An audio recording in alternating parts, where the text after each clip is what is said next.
تیسری صلیبی جنگ، یہ اس کا پہلا حصہ ہے۔ دوسرے حصے کے لیے میرے چینل کو سبسکرائب کیجئے، جو انشاءاللہ اس کے بعد جلد اپلوڈ ہوگا۔ چینل پر نئے ہیں تو پلیز میرے چینل کو سبسکرائب کیجئے۔ اب بڑھتا ہوں ویڈیو کی طرف۔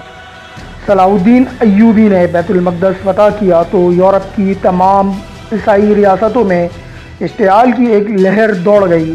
القدس کا لارڈ پادری، راہبوں، مذہبی پیشواؤں اور امراء کے ایک وفد کے ہمراہ سیاہ ماتمی لباس میں روم پہنچا اور پاپائے اعظم کی سرپرستی میں پورے یورپ کا دورہ کیا۔ وہ مسلمانوں کے مکالم کے فرضی انسانوں کے ذریعے یک بستہ یورپ کو ایک دہتے آتش فشاں میں تبدیل کرنے لگا، چنانچہ پورے یورپ میں کوہرام مچ گیا۔ اس مہم میں سور کا حاکم کوفرڈ مارکوئس پیش تھا۔ اس نے یورپ کے سادہ لوح عوام کو مشتعل کرنے کے لیے ایک بہت بڑی تصویر بنائی، جس میں ایک مسلم گھڑ سوار کو غیر مسیح پر چڑھتے ہوئے اور اسے گھوڑوں کے سموں سے پامال کرتے دکھایا گیا۔ یہ دیو ہیکل تصویر یورپ کے کونے کونے میں گھمائی گئی اور بڑے بڑے جھتوں میں دکھائی گئی، جس نے عیسائیوں کو مزید جوش دلوا دیا۔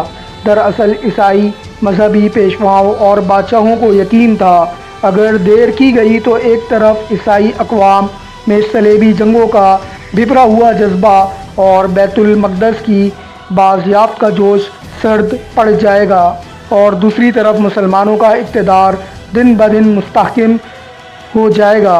چنانچہ پورے یورپ میں تیسری صلیبی جنگ کا بگل بجا دیا گیا۔ 2 سال کی مسلسل تیاریوں کے بعد سن 559 1139 عیسوی میں تمام یورپ کے متحد افواج عالم اسلام سے بیت المقدس کو چھیننے کے لیے ملک شام کے ساحل پر لنگر انداز ہونے لگیں۔ شاید ہی کوئی معروف یورپی حکمران ہو جو اس جنگ میں اپنے لشکر سمیت شامل نہ ہوا ہو۔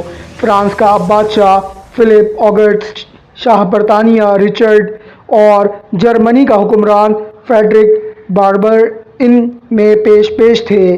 سسلی، آسٹریا اور دیگر چھوٹے چھوٹے یورپی ملکوں، جزیروں کے حاکم اور نواب بھی اپنے اپنے زرہپوش لشکروں سمیت اس سیلاب میں شامل تھے، جبکہ عالم اسلام کی طرف سے مدافعت کا فریضہ ادا کرنے کے لیے سلطان صلاح الدین ایوبی تنہا تھے۔ خلافت عباسیہ عافیت کوشی کا لباس اوڑھے بغداد میں محو خواب تھے، اور دیگر چھوٹے بڑے مسلم ممالک کے حکمران بھی سیاسی چپکلشوں سے فارغ نہ تھے۔ آخر کار ملک شام کے اہم ساحلی لشکر عقا کے ساحل پر عیسائی پہنچ گئے اور خشکی تری دونوں جانب سے ان کا سخت محاصرہ کر لیا۔ صلاح الدین ایوبی ان کے مد مقابل آئے تو ایک ہولناک جنگ کا آغاز ہوا، جسے تاریخ تیسری صلیبی جنگ کے نام سے یاد کرتی ہے۔ انشاءاللہ اس کا دوسرا اور آخری حصہ جلد اپلوڈ کروں گا۔ ویڈیو کیسی لگی کامنٹ میں لازمی بتائیے گا۔ اللہ حافظ۔